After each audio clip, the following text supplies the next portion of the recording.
আসসালামু আলাইকুম ভিউয়ার্স, আরজুস কিচেনে নতুন একটি রেসিপিতে আপনাদের স্বাগত জানাচ্ছি। আজ আমি তৈরি করব গরুর মাংসের কালা ভুনা। গরুর মাংস তো অনেকে অনেকভাবে রান্না করে খেয়েছেন, তো এভাবে একদিন রান্না করে খেয়ে দেখবেন। এভাবে রান্না করলে এর টেস্ট অনেক গুণ বেড়ে যায়। তো এই রেসিপিটি আজকে আপনাদের সাথে শেয়ার করব। এখানে আমি মাংসগুলো ধুয়ে পরিষ্কার করে নিয়েছি। এখানে 1 কেজি পরিমাণ গরুর মাংস আছে। আমি এখানে হাড় চর্বি সহ মাংস নিয়েছি। মাংসগুলো একটু আমি মাঝারি সাইজ করেই নিয়েছি। এখানে আমি এখন উপকরণগুলো অ্যাড করব। পেঁয়াজ কুচি দিয়ে দিলাম 1 কাপ, আদা রসুন বাটা 2 টেবিল চামচ, জিরা বাটা 2 চা চামচ, 2টি তেজপাতা, কিছু আস্ত গরম মশলা, কালো গোলমরিচের গুঁড়া 1 চা চামচ, লবণ স্বাদ মতো, মরিচের গুঁড়া 2 চা চামচ, হলুদ 1 চা চামচ, ধনিয়ার গুঁড়া 1 চা চামচ, বেরেস্তা 1 কাপ, তেল দিয়ে দিলাম 1 কাপ। এখন আমি মাংসগুলো সব উপকরণের সঙ্গে ভালো মতো মিশিয়ে নিব।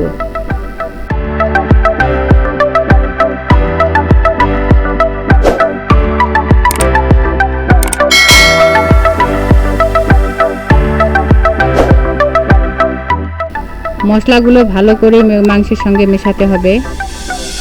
মেশানো হয়ে গেলে এগুলো আমি 1 ঘন্টার জন্য ম্যারিনেট করে রাখবো। ম্যারিনেট করে রাখার কারণে মশলাগুলো মাংসের ভিতরে ঠিকঠাক ঢুকবে এবং সিদ্ধ হবে তাড়াতাড়ি। ফিরে আসছি 1 ঘন্টা পর।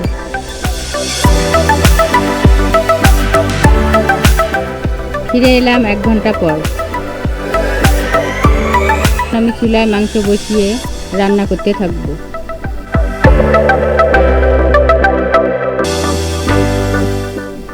এখন আমি মাংসগুলো এভাবে নেড়ে চেড়ে রান্না করতে থাকব সিদ্ধ না হওয়া পর্যন্ত। কিছুক্ষণের জন্য এখন ঢাকনা দিয়ে ঢেকে দিব। কিছুক্ষণ পর আমি ঢাকনা তুলে আবার মাংসগুলো নেড়ে চেড়ে দিচ্ছি।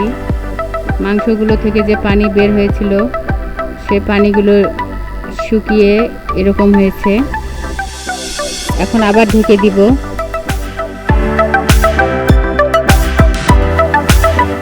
এখন দেখতে পাচ্ছেন পানি কতটা শুকিয়ে এসেছে। এখন আমি আরও কিছুক্ষণ নাড়াচাড়া করব, আরও কিছুক্ষণ এগুলো কষিয়ে নিব।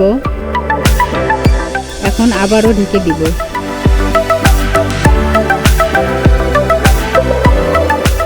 দেখতেই পাচ্ছেন পানিগুলো শুকিয়ে এসেছে। এখন আমি কিছুক্ষণ নাড়াচাড়া করব, এগুলো কষিয়ে নিব নাড়াচাড়া করে। মাংসগুলো ভালো মতো সিদ্ধ হতে আরও কিছু পানি লাগবে। এজন্য আমি এখানে 2 কাপ পানি দিয়ে দিলাম, কারণ মাংসগুলো ভালো মতো সিদ্ধ করে নিতে হবে। পানি দেওয়ার পর আবারও কিছুক্ষণের জন্য আমি ঢেকে দিব।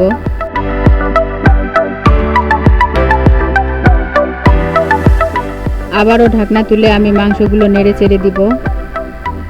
ভালো মতো নেড়ে চেড়ে দেওয়ার পরে এখানে আমি আরও কিছু মশলা অ্যাড করব। এখানে আমি দিয়ে দিলাম 1 চামচ ভাজা জিরার গুঁড়া, 1 চামচ গরম মশলার গুঁড়া। মশলাগুলো দেওয়ার পরে এগুলো আমি ভালো মতো মাংসের সঙ্গে মিশিয়ে দিব। মশলা মেশানো হয়ে গেলে এটা আমি আরও কিছুক্ষণের জন্য ঢেকে রান্না করব।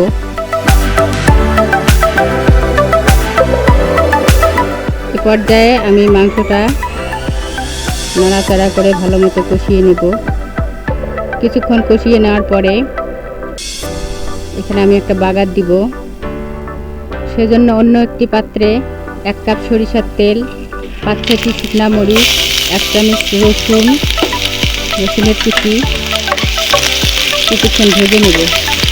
এর মধ্যে আমি 1 টেবিল চামচের মতো পেঁয়াজ দিয়ে দিলাম। এখন সবগুলো আমি লাল লাল করে ভেজে নেব।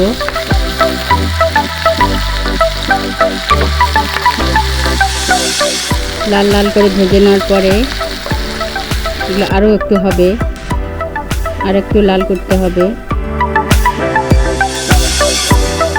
বেশি আবার বেরেস্তার মতো কালার করা যাবে না।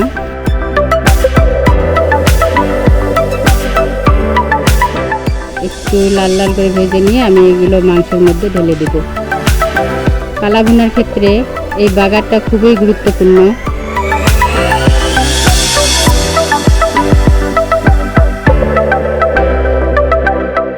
অবশ্যই চেষ্টা করবেন সরিষার তেলে বাগার দিতে, কারণ সরিষার তেলে বাগার দিলে কালা ভুনার আসল টেস্ট পাওয়া যায়। এখন আর কোনো কাজ নেই, এখন শুধু মাংসটা আমি কষাতেই থাকবো।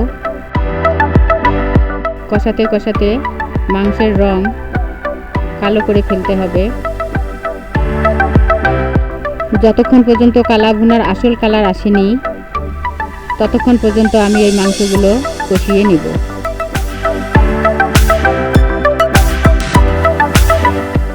কষাতে কষাতে যখন মাংসটার এরকম কালার হয়ে যাবে তখন আমরা নামিয়ে নিব। এখন আমরা এগুলো পরিবেশন করব। দেখুন তৈরি হয়ে গেল আমার কালা ভুনা।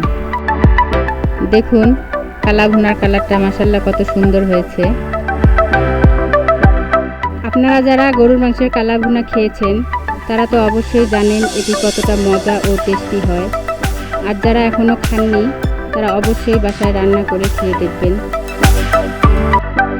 দেখুন একটা মাংস আমি ছিঁড়ে দেখাচ্ছি, কত সুন্দর নরম হয়েছে। ভিডিওটি ভালো লেগে থাকলে অবশ্যই লাইক, কমেন্ট এবং শেয়ার করবেন। আর আমার চ্যানেলে নতুন হয়ে থাকলে চ্যানেলটি অবশ্যই সাবস্ক্রাইব করে পাশে থাকা বেল আইকনটি ক্লিক করবেন। আজকে ভিডিওটি এই পর্যন্তই। আল্লাহ হাফেজ।